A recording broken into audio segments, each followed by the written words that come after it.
Daf Yomi, Tractate Menachot, page 8, starting from the bottom of 7b. For context, the Gemara returns to the issue of the sanctification of blood collected in two vessels. And did Rabbi Elazar really say this, that blood is sanctified only when a full measure is initially collected in a single vessel?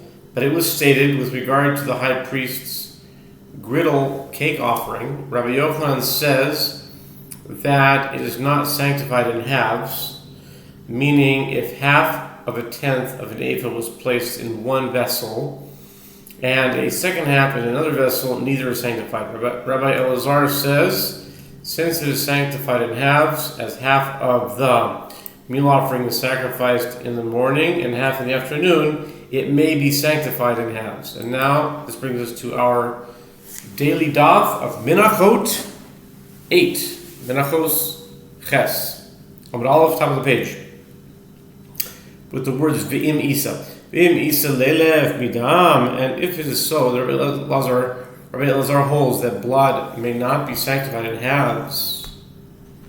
Let him derive it.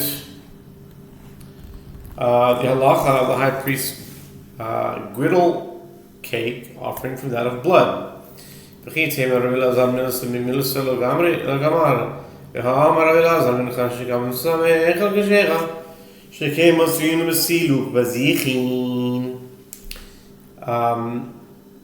if you would say that in this case, Rabbi Elazar does not derive the halacha of the matter of a meal offering from that of another matter, that is difficult. But doesn't Rabbi Elazar say a meal offering from which the priest removed a handful while inside the sanctuary is valid, despite the fact that the handful should be removed in the temple courtyard?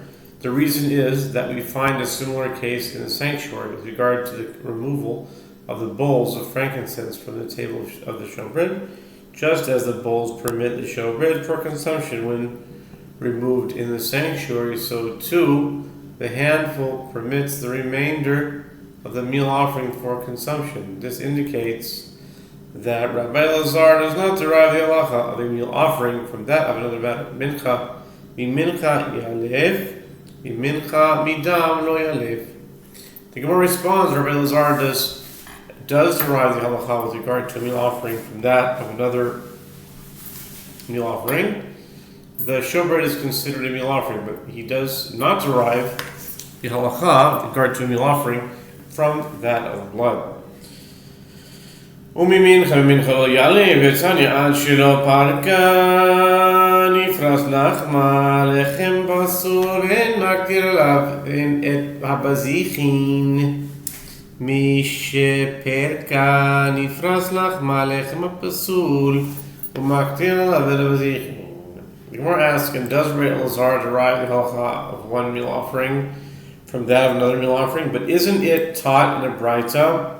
If before the priest attached the arrangement of showbread and the bowls of frankincense from upon the table, the bread broke into pieces, the bread is unfit for consumption, and the priest does not burn the frankincense contained in the bowls on account of it.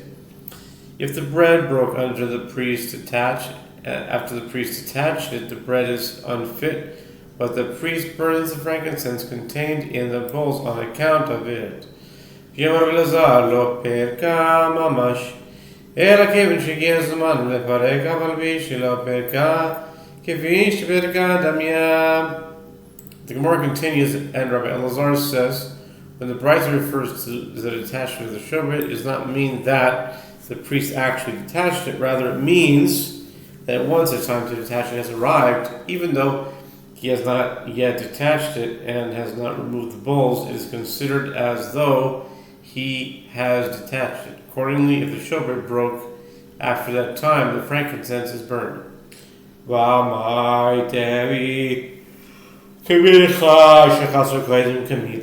Gemara explains this question, and if Rabbi Elazar derives the halacha of one meal offering from another, why does he say that frankincense contained in the bowls are burned in a case where the showbread broke when the time to detach the bread has arrived? It should be like the case of a meal offering that became lacking in its measure before the removal of the handful. Such a handful is not removed and is not sacrificed upon the altar. Likewise, frankincense was still on the table when the showbread broke and should therefore be disqualified. Halakashia min kolobaril kometide v'habaril kometide. The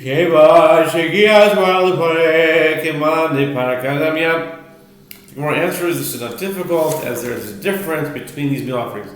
In the case of meal offering that became lacking before a removal of a handful, its handful was not clearly designated. Consequently, if the meal offering became lacking before a handful was removed, one may no longer remove a handful from it.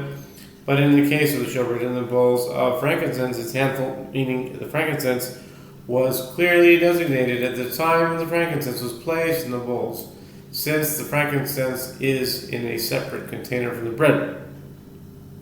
And therefore, once the time to detach the bread has arrived, it is considered as though he has detached it. The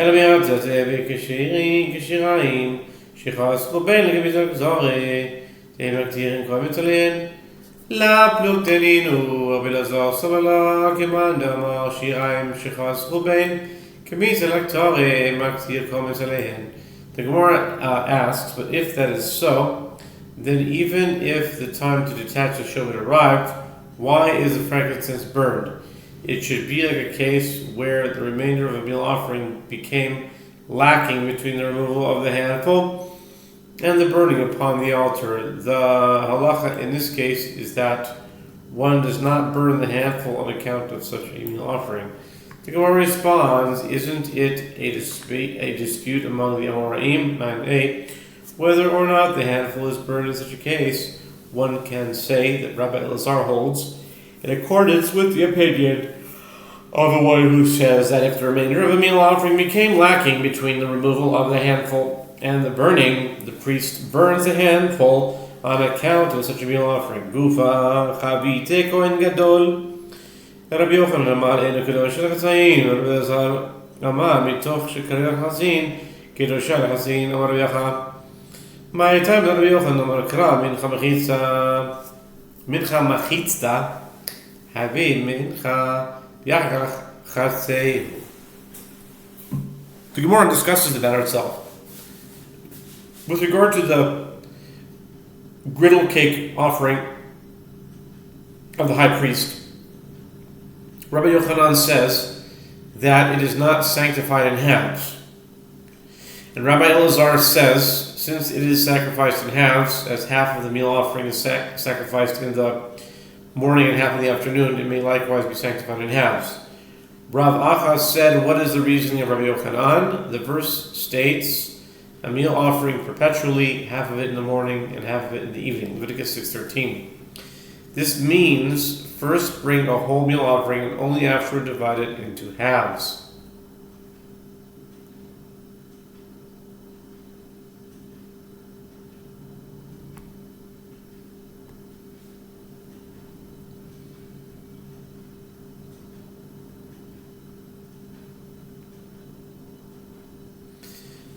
וחבית כהן גדול לא היה מעוז חצונים, אלא מבישרון שלם וחצהו, ותניא אילו נאמר מנחה מחצית, הייתי אומר מביא חצי עשרון מביתו שחרית ומקריב, חצי עשרון מביתו ערבית ומקריב. תמר לומר מחציתה בבוקר מחצה משלם ומביא.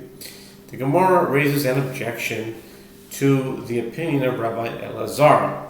The Mishnah teaches in 50b, the griddle cake offering of the high priest did not come in halves, rather the high priest brings a full tenth of an ephah and then divides it into two. And it is taught in Hebraita with regard to this Mishnah, if it were stated a meal offering half in the morning and half in the evening, I would say he brings half of a tenth from his home in the morning and sacrifices it, and another tenth from his home in the evening and sacrifices it. Therefore, the verse states half of it in the morning, indicating he brings a half from a whole and he does not bring a half by itself. V'mitzvah amar le'Rav Gavia mi bekatil le'Ravashi v'hachug hagativ ba amar le lo nitzracha ela lahavi shalem mibeto.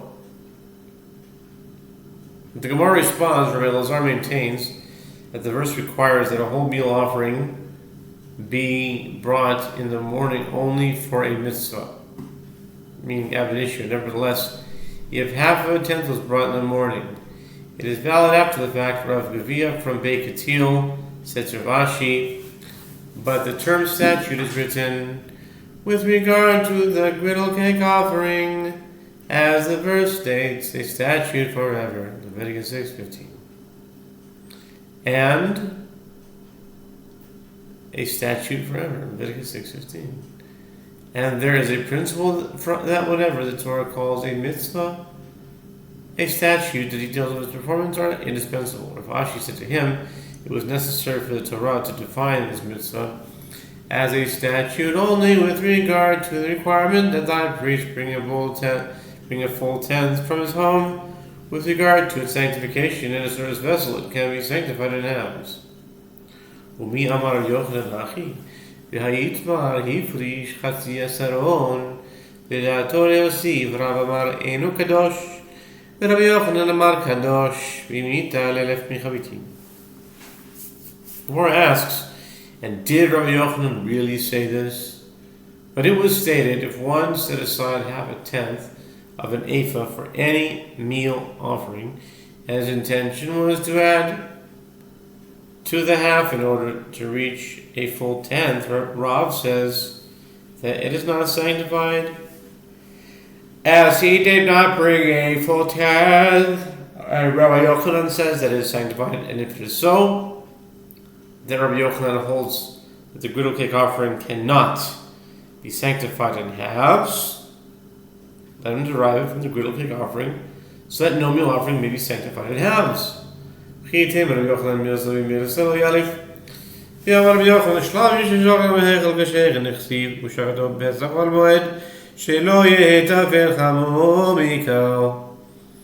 if you would say that Rabbi Yochanan does not derive the halacha of one matter with regard to consecrated items from that of another matter, that is difficult.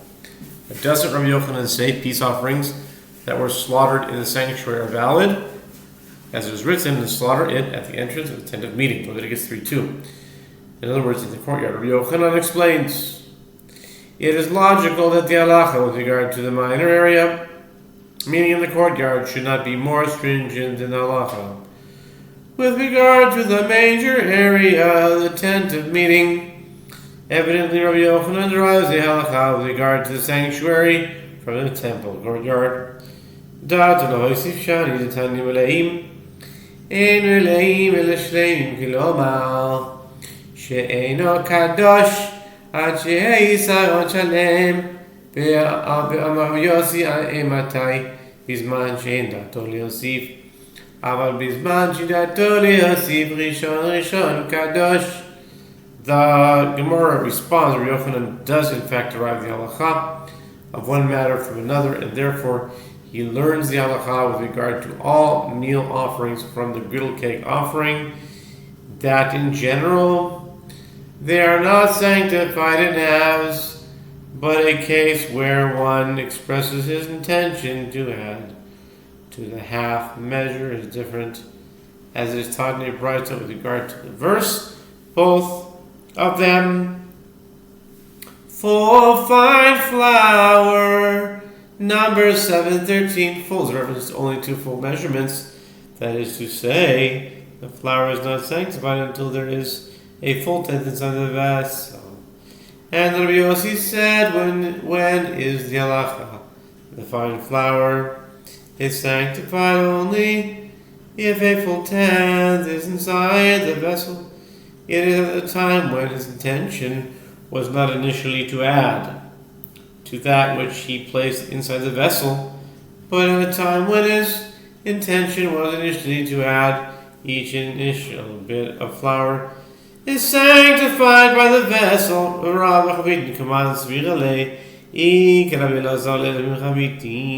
Gemara asks, and Rav, who holds the standard meal offerings are not sanctified in halves, even if one's initial intention was to add to the half measure with regard to a griddled cake offering. In accordance with whose opinion does he hold? If he holds in accordance with the opinion of Rabbi Elazar, who holds that a griddled cake offering can be sanctified in halves, let him derive from the halacha of griddled cake offerings that all meal offerings may be sanctified in halves. And if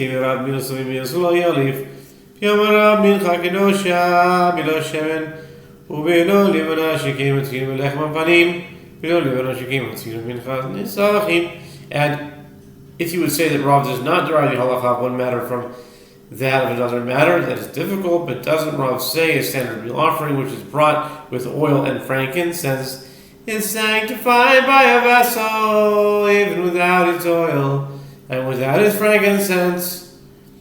It is sanctified without its oil, as we find such halacha with regard to the showbread, which is sacrificed without oil, and is nevertheless sanctified by a service vessel.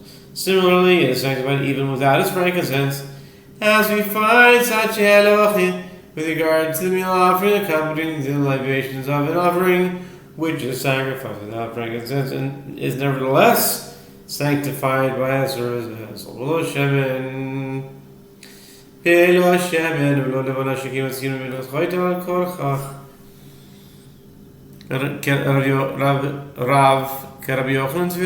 Finally, a standard meal offering is sanctified by a service vessel even without its oil and without its frankincense, as we find with regard to the meal offering of a sinner, which includes neither of these.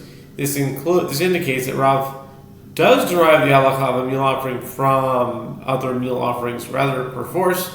With regard to the griddled cake offering, Rav holds in accordance with the opinion of Rabbi Yochanan that this offering is not sanctified in halves, and it is derived from there that no meal offerings are sanctified in halves. Gufa amarav mincha kedosh b'lashemen ben dina kisaron chaser shikim matzinu v'lechem babanim b'lo levona shikim matzinu minchas nisachim b'lo shemen b'lo levona shikim matzinu minchas chodzi. The Gemara discusses the matter itself. Rav says that a meal offering is sanctified without its oil, and its halacha is not the same as when a tenth of an ephah's flour is lacking, as we find such a halacha with regard to the showbread, which is sacrificed without oil, and is nevertheless sanctified by a service vessel. Similarly, it is sanctified even without its frankincense, as we find such a halacha with regard to the meal offering accompanying libations of an offering, which is sacrificed without frankincense and is nevertheless sanctified. Additionally, the meal offering is sanctified even with its oil and without its frankincense, as we find such a halacha with regard to the meal offering of a sinner, which lacks both oil and frankincense and is nevertheless sanctified by a service vessel. Shemen u'levoina kachihai